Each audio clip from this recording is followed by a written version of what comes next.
Selamat siang semuanya, perkenalkan nama saya Latresya Aprilia Berustepu, NIM C1C0262. Di sini saya akan mempresentasikan hasil dari makalah saya yang berjudul Perhitungan PPh Pasal 21. Baiklah, yang pertama saya akan menjelaskan tentang perhitungan PPh Pasal 21 untuk karyawati. Walaupun perhitungan PPh 21 telah diatur oleh DJP, namun pada praktiknya, setiap perusahaan memiliki metode perhitungan PPh 21 sendiri yang disesuaikan dengan tunjangan pajak atau gaji bersih yang diterima karyawannya. Ada 3 metode perhitungan PPh 21 yang paling umum, yaitu yang pertama metode gross atau gaji kotor tanpa tunjangan pajak. Yaitu metode gross diterapkan bagi pegawai atau penerima penghasilan yang menanggung PPh 21 terutangnya sendiri. Yang kedua yaitu metode gross up atau gaji bersih dengan tunjangan pajak, yaitu metode gross up diterapkan bagi karyawan atau penerima penghasilan yang diberikan tunjangan pajak atau gajinya dinaikkan terlebih dahulu sebelum pajak yang dipotong. Yang ketiga yaitu metode net atau gaji bersih dengan pajak ditanggung perusahaan, yaitu metode net diterapkan bagi karyawan atau penerima penghasilan yang mendapatkan gaji bersih dengan pajak yang ditanggung perusahaan. Selanjutnya yaitu cara perhitungan PPh 21 karyawati tetap. Di sini saya membuat contohnya yaitu Sita Rianti adalah karyawati pada perusahaan PT Onyx Komunika dengan status menikah dan mempunyai 3 anak. Suami Sita merupakan pegawai negeri sipil di Kementerian Komunikasi dan Informatika. Sita menerima gaji sebesar 6 juta per bulan. PT Onyx Komunika mengikuti program pensiun dan BPJS Kesehatan. Perusahaan membayarkan iuran pensiun dari BPJS. Ketenaga kerjaan sebesar 1% dan perhitungan gaji yaitu senilai 60.000 per bulan. Di samping itu, perusahaan membayarkan iuran jaminan hari tua atau JHT karyawannya setiap bulan sebesar 3,70% dari gaji. Sedangkan Sita membayar iuran atau JHT sebesar 2,00% dari gaji. Premi jaminan kecelakaan kerja atau JKK dan jaminan kematian atau JK dibayar oleh pemberi kerja dengan jumlah masing-masing sebesar 0,24% dan 0,3% dari gaji. Pada bulan Juli 2016, di samping menerima pembayaran gaji, Sita juga menerima uang lembur atau overtime senilai 2 juta. Maka hasil perhitungannya adalah sebagai berikut. Gaji pokoknya 6 juta, tunjangan lainnya yaitu 2 juta, JKK sebesar 0,24% yaitu 14.400, JK 0,3% yaitu 18.000. Jadi penghasilan brutonya adalah 8.032.400. Yang menjadi pengurangnya yaitu biaya jabatan sebesar 5% dikali 8.032.400 yaitu 401.620. Iuran jaminan hari tua atau JHT sebesar 2% dari gaji pokok yaitu 120.000. Jaminan pensiun atau JP sebesar 1% dari gaji pokok yaitu 60.000. Hasilnya yaitu 581.620. Jadi penghasilan neto bersih sebulan yaitu 7.450.780.000. Penghasilan neto sebulan 12 dikali 7.450.780 yaitu 89.409.360 rupiah. PTKP yaitu 54 juta. Hasilnya yaitu 84.409.360 rupiah dikurang 54 juta yaitu penghasilan kena pajak setahun menjadi 35.409.360 rupiah. Pembulatan ke bawah yaitu 35.409.000. PPh terutang yaitu 5% dikali 35.409 rupiah yaitu 1.770.450 rupiah. PPh pasal 21 bulan Juli sebesar 1.770.450 dibagi 12 menjadi Rp147.538.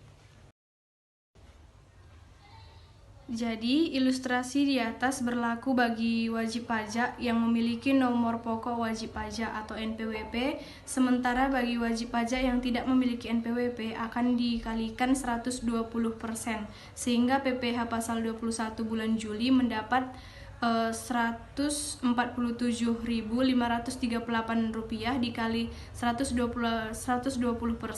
menjadi Rp177.046. Selanjutnya yaitu perhitungan PPh pasal 21 untuk pegawai pindah tugas. Pajak penghasilan PPh 21 atau PPh pasal 21 berdasarkan Peraturan Direktur Jenderal Pajak nomor per 32 per PJ per 2015 merupakan pajak atas penghasilan berupa gaji, upah, honorarium, tunjangan, dan pembayaran lain dengan nama dan dalam bentuk apapun sehubungan dengan pekerjaan atau jabatan, jasa, dan kegiatan yang dilakukan oleh orang pribadi subjek pajak dalam negeri. Perhitungan PPh pasal 21 bagi karyawan yang pindah kerja atau pindah tugas terkadang memerlukan ketelitian. Sebenarnya, cara menghitung PPh pasal 21 karyawan perusahaan yang pindah kerja atau pindah tugas sama saja dengan perhitungan pajak pada umumnya. Ketentuan perhitungan ini tetap mengacu pada penghasilan tahunan. Selanjutnya yaitu besar tarif PPh 21. Berdasarkan Undang-Undang Nomor 32 per 2008, besaran tarif PPh pasal 21 berdasarkan penghasilan yang diperoleh dalam 1 tahun adalah sebagai berikut. Pajak penghasilannya sampai dengan 50 juta, tarif pajaknya sebesar 5%. 50 juta 1 perak sampai 250 juta, tarif pajaknya 15%. 250 juta 1 perak sampai 500 juta, tarif pajaknya sebesar 25%. Di atas 500 juta seperak, tarif pajaknya sebesar 30%. Selanjutnya yaitu perhitungan PPh pasal 21 untuk upah. Status kepegawaian seseorang juga mempengaruhi terhadap kewajiban perpajakannya. Jadi, di antara pegawai tetap dan pegawai tidak tetap, terdapat ketentuan perpajakan yang berbeda untuk digunakan, yang juga berarti cara perhitungannya pun berbeda. Peraturan DJP nomor per 16 per PJ per 2016 menyebutkan pegawai tetap atau tenaga kerja lepas adalah pegawai yang menerima penghasilan dengan besar penghasilan yang dihitung berdasarkan jumlah hari bekerja, jumlah unit pekerjaan yang dihasilkan, atau penyelesaian jenis pekerjaan dari pemberi kerja. Namun pada pasal 12 ayat 3 juga disebutkan bahwa pegawai atau karyawan tidak tetap yang memperoleh penghasilan kumulatif dalam 1 bulan melebihi PTKP, maka perhitungan PPh 21 yang digunakan sama seperti perhitungan PPh 21 karyawan tetap. Selanjutnya yaitu jenis-jenis upah yang diperoleh oleh karyawan tidak tetap. Istilah yang digunakan untuk penghasilan karyawan tidak tetap adalah sebagai berikut. Yang pertama yaitu upah harian, yaitu upah yang diperoleh karyawan secara harian. Yang kedua yaitu upah mingguan, yaitu upah yang diperoleh karyawan secara mingguan. Yang ketiga yaitu upah satuan, yaitu upah yang diperoleh karyawan berdasarkan jumlah unit pekerjaan yang dihasilkan. Dan yang terakhir yaitu upah borongan, yaitu upah yang diperoleh karyawan berdasarkan penyelesaian suatu jenis pekerjaan tertentu. Baiklah, saya akan menjelaskan tentang cara perhitungan PPh pasal 21 untuk upah. Yang pertama yaitu cara hitung untuk upah harian. Contohnya, Hendra dengan status belum menikah pada bulan Maret 2020 bekerja pada perusahaan PT Dana Jaya dan menerima upah sebesar Rp650.000 per hari. Jadi berapa PPh 21-nya? Berikut cara perhitungannya. Yang pertama yaitu upah sehari lebih besar dari Rp450.000. Jadi 650.000 dikurang 450.000 sama dengan Rp200.000. Yang kedua yaitu PPh 21 harian, yaitu 5% dikali 200.000 sama dengan Rp10.000. Pada hari ke-7, Hendra telah menerima penghasilan sebesar Rp4.450.000 sehingga sudah lebih dari Rp4.500.000. Maka PPh 21 pada bulan Maret sama dengan yang pertama yaitu upah sampai dengan hari ke-7, yaitu 7 dikali Rp650.000 sama dengan Rp4.550.000. Yang kedua PTKP sebenarnya, yaitu 7 dikali 54 juta per 360 sama dengan Rp1.050.000. Yang ketiga yaitu PTKP sebesar 3.500.000. Yang keempat yaitu PPh 21 terutang, yaitu 5% dikali 3.500.000 sama dengan 175.000. Yang kelima yaitu PPh 21 yang dipotong sampai dengan hari ke-6, yaitu 6 dikali Rp10.000 sama dengan Rp60.000. Yang terakhir yaitu PPh 21 yang dipotong hari ke-7 sama dengan Rp115.000. Sehingga pada hari ke-7 Hendra menerima upah bersih sebesar Rp650.000 dikurang Rp115.000 sama dengan Rp535.000. Maka jumlah PPh 21 per hari Hendra yang dipotong sejak hari ke-8 dan seterusnya adalah sebesar upah sehari sama dengan Rp650.000. PTKP sebenarnya sama dengan 54 juta per 360 sama dengan Rp150.000. PTKP sebesar Rp500.000. PPh 21 terutang yaitu 5% dikali Rp500.000 sama dengan Rp25.000. Selanjutnya yaitu cara hitung untuk upah mingguan dan upah satuan.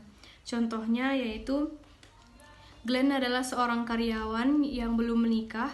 Pada bulan Januari 2020, Glenn bekerja sebagai tenaga kerja harian PT Elektronik Cermat dan mendapat upah sebesar Rp125.000 untuk per jumlah unit TV yang dapat diselesaikan. Dalam satu minggu, yaitu 6 hari kerja, dia menyelesaikan 24 buah TV dengan total upah sebesar 3 juta. Jadi berapa PPh 21 yang dikenakan pada Glenn? Berikut adalah cara berhitungnya atau cara menghitungnya. Yang pertama yaitu upah per hari sebesar 3 juta per 6 sama dengan Rp500.000. Yang kedua yaitu upah di atas Rp450.000, jadi Rp500.000 dikurang Rp450.000 sama dengan Rp50.000. Dan yang terakhir yaitu PPh 21 terutang, yaitu 6 dikali 5% dikali Rp50.000 sama dengan Rp15.000. Dan yang terakhir yaitu cara hitung untuk upah borongan. Contohnya, Doni mengerjakan sebuah event tahunan dengan upah borongan sebesar Rp950.000. Pekerjaan yang diselesaikan dalam 2 hari. Berapa PPh 21-nya? Cara mengerjakannya yaitu yang pertama, upah borongan sehari sama dengan 950 per 2 sama dengan 475.000.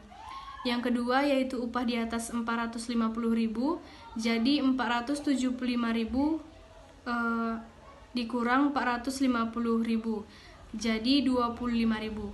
Dan yang terakhir yaitu PPh 21 terutangnya, 2 dikali 5% dikali 25.000, jadi 2.500. Dan yang terakhir yaitu cara hitung untuk upah bulanan. Contohnya, Dewi sudah menikah tapi belum memiliki anak, bekerja pada agensi periklanan dengan dasar upah harian yang dibayarkan bulanan. Dalam bulan Januari 2020, Dewi hanya bekerja 20 hari dengan upah sehari sebesar Rp250.000. Jadi berapa PPh Dewi di bulan Januari? Berikut cara hitungnya. Yang pertama yaitu upah Januari 2016 sebesar 20 dikali 250.000 jadi 5 juta. Yang kedua yaitu penghasilan neto setahun, yaitu 5 juta dikali 12 sama dengan 60 juta. Yang ketiga PTKP K per 0 sama dengan 58.500.000. Dan yang keempat yaitu PTKP sebesar 60 juta dikurang 58.500.000 jadi 1.500.000.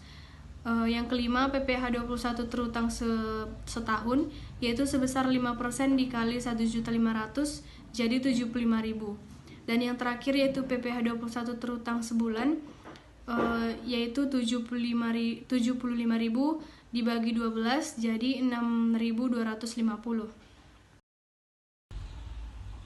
Baiklah, sekian persentase dari saya mengenai perhitungan PPh pasal 21. Atas perhatiannya saya mengucapkan terima kasih.